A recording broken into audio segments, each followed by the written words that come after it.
I'm Bear Grylls. உலகத்தோட ஆபத்தான பகுதிகளுக்கு சென்று எப்படி உயிர் பிழைச்சிருக்கிறதுன்னு காட்டுறதுக்காக மிக தீவிரமான சவால்களை சந்திச்சிருக்கேன். நான் எல்லைகள் வரைக்கும் போயிருக்கேன். இனிமே தான் வேடிக்கை ஆரம்பம். ஆனா இப்ப எனக்கு ரொம்ப பிடிச்ச இந்த காட்சிகள் எல்லாம் உங்க கூட நான் ஷேர் பண்ணிக்க போறேன். ஓகே, போலாம். இயற்கை அழிச்ச கஷ்டமான சோதனையை மேற்கொண்டு இருந்தேன். என்னோட எல்லையும் மீறி மனசையும் உடலையும் வருத்தி இருந்தேன். அது வலி நிறைஞ்சதா இருந்துச்சு. உங்க பேச கவர் பண்ணிக்கோங்க. இது கையை துண்டாக்கிடும் போல இருக்க. இது எப்பவும் திட்டமிடுற மாதிரி நடக்கிறது இல்ல.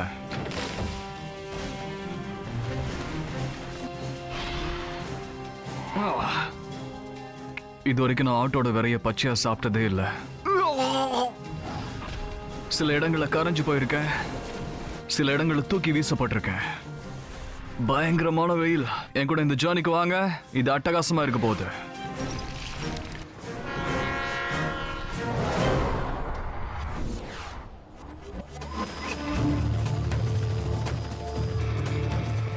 நான் உலகத்தோட கோடிக்கே போயிருக்கேன். காட்டுத்தனமான இடங்களுக்கு தொடர்ந்து போய்கிட்டு இருக்கேன்.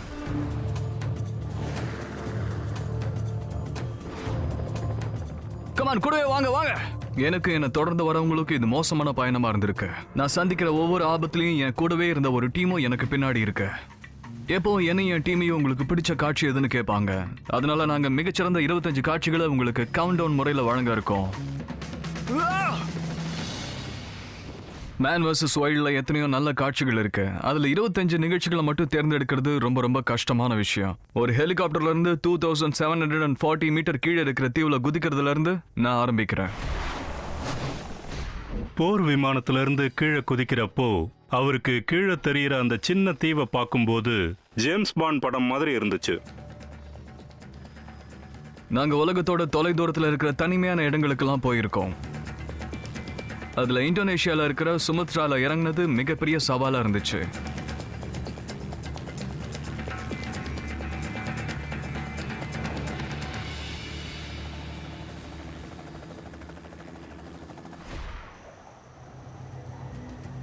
தேவையில்லைன்னு விட்டுட்டுறது ரொம்ப ஈஸி தான். தண்ணியில இறங்குறது தான் என்னோட பிளான். ஆனா அதை செய்யறதுக்கு நிலம் ரொம்ப பக்கத்துல வரும்போது தான் பாராஷூட்டை விரிக்கணும். தூரத்தை கணிக்கிறதுக்கு என்கிட்ட எதுவும் இல்லை. இல்லைன்னா பாராஷூட்டை எப்ப திறக்கணும்னு சொல்றதுக்கும் ஆள் இல்லை. அது ரிஸ்க் நிறைஞ்ச ஒரு முயற்சி. சீக்கிரம் திறந்துட்டா கான்கிரீட்ல விழுற மாதிரி இருக்கும்.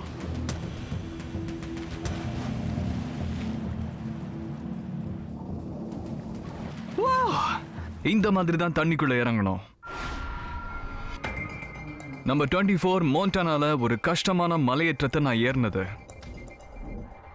குறைஞ்சபட்சம் 60 மீட்டர் உயரமாவது இருக்குன்னு நினைக்கிறேன். Oh my God. 2 பக்கமும் ஸ்டீப் வேலியில சிக்கின எனக்கு மேலே ஏறுறது தான் ஒரே வழி. மோண்டானால அந்த ரயில்வே பிரிட்ஜில் ஏறினதுல என்னோட இடுப்பு எலும்பு கழண்டுருச்சுன்னு தான் சொல்லணும்.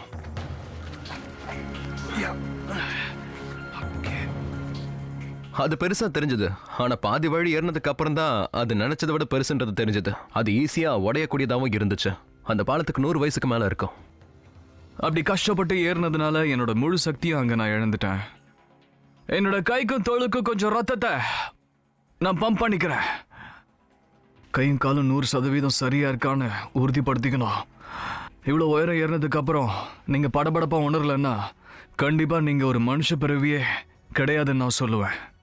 எல்லாம் சரியா இருக்குன்னு நினைச்சிட்டு இருந்தப்போ கிட்டத்தட்ட உச்சிக்கு வந்துட்டேன்னு நினைச்சப்பதான் என்னோட திட்டத்துல எவ்வளவு பெரிய ஃப்ளா இருக்குன்னு தெரிஞ்சுக்கிட்டேன்.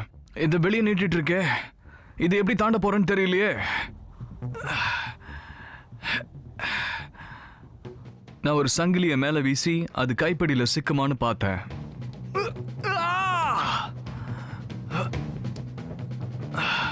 ஓகே, மாட்டிச்சுன்னு நினைக்கிறேன்.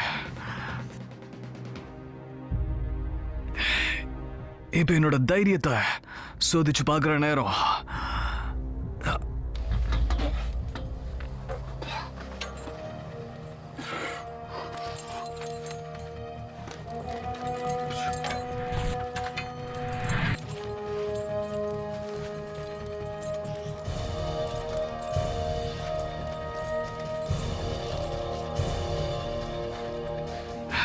நான் மேல வந்துட்டேன். நான் உண்மையிலேயே பயந்து போயிட்டேன்.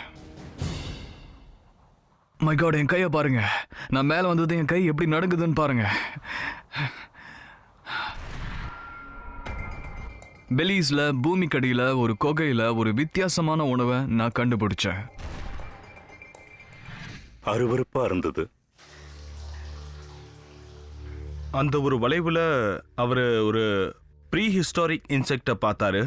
அந்த கேவ்ல அது தொங்கிக்கிட்டு இருந்தது. இதுதான் ஃபிளிப்பிங் நோரா. அதை பார்த்ததும் அது ஒரு உணவா இருக்கலான்னு அவர் தெரிஞ்சுக்கிட்டாரு. நீங்க இது வரைக்கும் பார்த்ததுலயே ரொம்ப கொடூரமா தெரியுற கிரீச்சர் இதுவா தான் இருக்கணும். அதோட சைஸ் கொஞ்சம் பாருங்களேன். இது ஒரு வெப் ஸ்கார்பியன். தேளுக்கும் சிலந்திக்கும் பிறந்ததா இருக்கும்னு நினைக்கிறேன். பார்க்கலாம், இதை பிடிக்க முடியுமான்னு பார்க்கலாம். போராட அருமையான டெக்னிக் பேர் கிரில்ஸோட டெக்னிக் தான். அதை கல்லால ஒரே அடி அடிக்கிறது. பிங்கோ, இது எவ்வளவு பெருசா இருக்குன்னு பாருங்களேன். குறைஞ்சது அதோட கால்களையாவது எடுத்து போட்டுருங்களேன்னு சொன்னேன். அவர் கேட்க மாட்டேன்ட்டாரு. இது எந்த பக்கத்துல இருந்து சாப்பிட ஆரம்பிக்கிறதுன்னு எனக்கு தெரியல.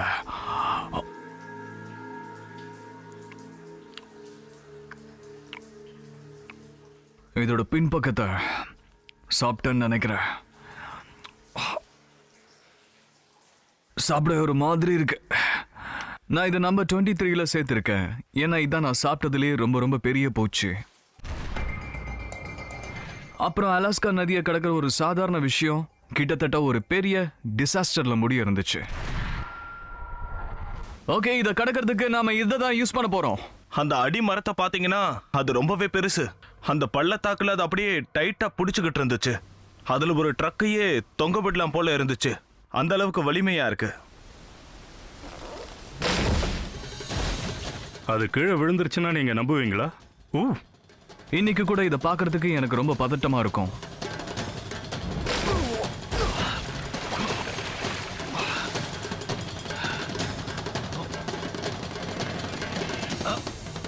வந்துடுறேன். ஓகே, இப்படி நடக்கூடாதுன்னு நினைச்சேன். ஆபத்துக்கு ரொம்ப பக்கத்துல போயிட்டு வந்திருக்கேன். நம்பர் 21 டிரான்சில்வேனியால நடந்த சம்பவம். இது என்னையும் ஒரு நீளமான கைத்தையும் ஒரு ஹெலிகாப்டரையும் பத்தினது. மீதியை நீங்களே கெஸ் பண்ணலாம். இப்ப நான் ரொமேனியால இருக்கிற கார்பேத்தியன் மவுண்டன்ஸ் நோக்கி போய்கிட்டு இருக்கேன். ஐரோப்பாவோட கடைசியா மிஞ்சி இருக்கிற வில்டர்னஸ்ல அதுவும் ஒண்ணு. ஆனா அங்க போறது அவ்வளவு ஒன்றும் சுலபம் இல்ல. மேகங்கள் எல்லாம் உள்ள வந்துட்டு இருக்கு. என்ன பிரச்சனைனா வெதரை பத்தி தெரிஞ்சுக்க கம்மி சான்ஸ் தான் இருக்கும். திடீர்னு பார்த்தா சுருட்டி வச்சிருந்த ரோப் நகர ஆரம்பிச்சிடுச்சு. பைலட் அங்க இறங்க முடியாதுன்னு சொல்லிட்டாரு.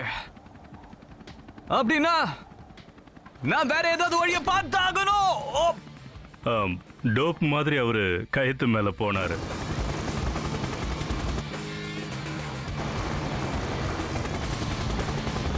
டிரான்சில்வேனியாவோட காடுகளுக்கு குறுக்க சுமார் 120 கிலோமீட்டர் வேகத்துல பறந்துட்டு இருக்கிற ஒரு ஹெலிகாப்டருக்கு கீழே நான் தொங்கிட்டு இருக்கிறத எப்பவுமே மறக்க மாட்டேன்.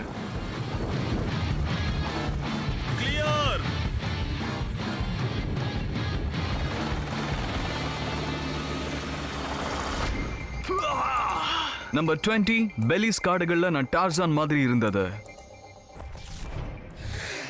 இது எவ்வளவு ஆழமா இருக்குன்னு நீங்களே பாருங்களேன். இதுதான் மரண பள்ளம்னு சொல்றது. 9 மீட்டர் கீழே முக்கியமா இப்படி பாறைங்க இருக்கிற இடமா இருக்கிறதுனால சுலபமான விஷயமே கிடையாது. இது 18ல இருந்து 20 மீட்டர் ஆழம் வரைக்கும் இருக்கும்னு நினைக்கிறேன்.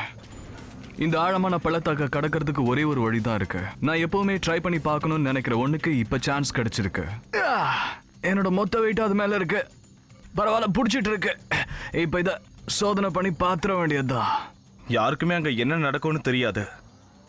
அதுக்கு உண்மையிலே நிறைய தைரியம் வேணும். நிறைய தைரியம்.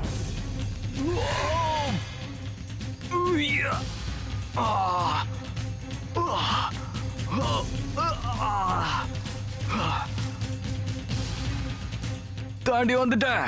பெரும்பாலான காட்சிகள்ல இருக்கிற மாதிரி இதெல்லாம் ஒரே ஒரு தடவை செய்யறதுதான் நல்லது. நம்பர் 19 சஹாரா டெசர்ட்ல நடந்துச்சு. அதுல நான் வேகமா இறங்க வேண்டியதா இருந்துச்சு. கண்ட்ரி சைட்ல இந்த மாதிரி ஜாலியா டிரைவ் பண்றது எனக்கு ரொம்ப பிடிக்கும். லேண்ட் ரோவர் சுமார் 50 கிலோமீட்டர் வேகத்தில் போய்கிட்டு இருந்தது. அப்புறம் அந்த மணல் ரொம்ப மிருதுவா இருந்தது. இந்த சூடான மணல்ல வேகத்தை குறைச்சா வண்டி உள்ள போய் மாட்டிக்கிட்டு புதஞ்சு போயிடும். சோ டிரைவர் ஓகே சொல்லும்போது நான் இதுல இருந்து குதிக்க போறேன்.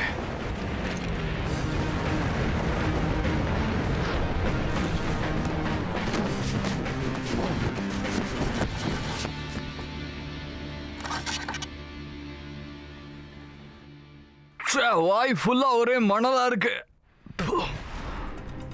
என்னோட சிறப்பான காட்சிகள்ல அடுத்து வரப்போறது என்னன்னா, டீப் சவுத்ல ஃபிஷிங் ட்ரிப் போனதும், அங்க பைப்ளைன்ல போனப்போ பீஸ் கூட சண்டை போட்டதும் தான்.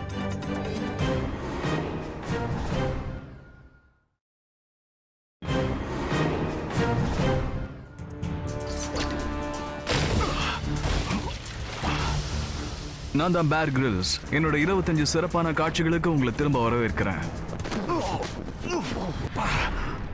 நம்பர் 18, டெக்சாஸ்ல ரோப் வழியா குறுக்க கடந்த ஒரு காட்சி.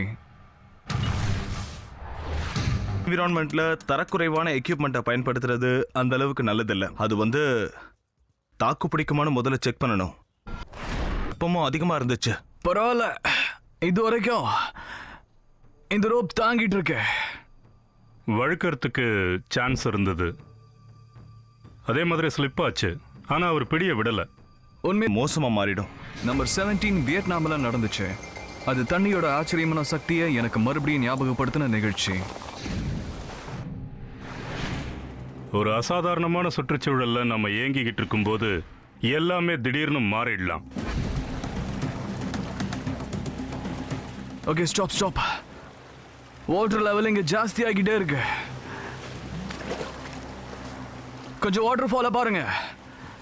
அதுல இப்ப நிறைய தண்ணி கொட்டிட்டு இருக்கு, பாத்தீங்களா? ஓகே, நம்ம தண்ணி விட்டு உடனே வெளியே போயாகணும். அப்போ ரிஸ்க் சாதாரண லெவல்ல இருந்தது. திடீர்னு ஒரு செகண்ட்ல வாட்டர் லெவல் திடீர்னு மேலே ஏறிக்கிட்டு இருக்கிறதுனால வேகமா இறங்க வேண்டி இருக்கு. கமான் சீக்கிரம் வாங்க. அப்படிதான் கமான், வாங்க வந்துட்டீங்களா? ஓகே. டக்குன்னு ஆத்துல வெள்ளம் வந்துடலாம். நிமிஷத்துக்கு நிமிஷம் தண்ணி ஏறிக்கிட்டே போறத கூட நீங்க பார்க்கலாம். அங்க கொஞ்சம் பாருங்க. கொஞ்ச நேரத்துக்கு முன்னாடி தண்ணி அங்க ரொம்ப கம்மியா தான் கொட்டிட்டு இருந்துச்சு.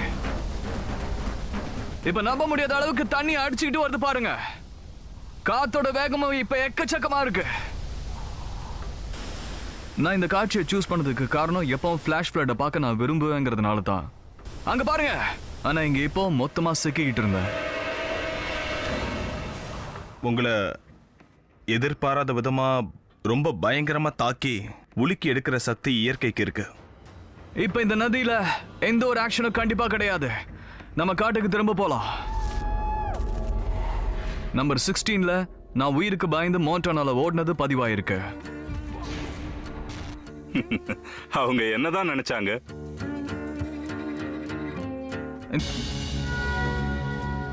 அந்த ட்ரெயின் வேகமா வருதா இல்லையான்னு எனக்கு தெரியாது. ஆனா திடீர்னு சத்தம் கேட்டுச்சு. லைட் வெளிச்சம் எங்களை நோக்கி வர மாதிரி தெரிஞ்சது. நாங்க உடனே ஓட ஆரம்பிச்சோம். நம்பர் 15 என்னன்னா, எதுவுமே இல்லாம மாயமா நெருப்ப வர வச்சது.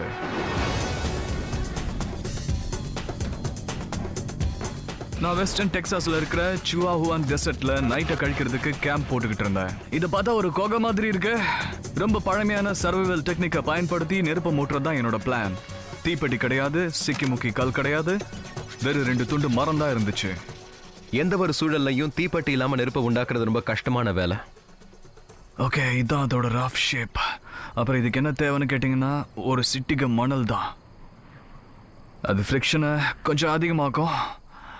இதுக்கு ஓரளவுக்கு நல்ல திறமையும் ஒரு கிராஃப்ட்மேன்ஷிப்பும் தேவைப்படுது. இப்போ நமக்கு தேவை தணல் உண்டாக்குற இடத்துல இருந்து தொடர்ச்சியா கொஞ்சம் அடர்த்தியான புகை. அதுக்கப்புறம் நெருப்பை உண்டாக்குறதுக்கான வாய்ப்பு அதிகமா இருக்கும். கமான். சரியான திறமையை பயன்படுத்தி அவர் நெருப்பு பத்த வைக்கிறத பார்க்கும்போது அது உண்மையிலே ரொம்ப ரொம்ப ஆச்சரியமான விஷயமா இருந்துச்சு. இப்ப ரொம்ப ரொம்ப மெதுவா இத உள்ள போடணும். எப்படி செய்யறதுன்னு கேட்டீங்கன்னா, இதை லேசா தட்டி தட்டி தணலுக்குள்ள இருக்கிற மாதிரி செய்யணும்.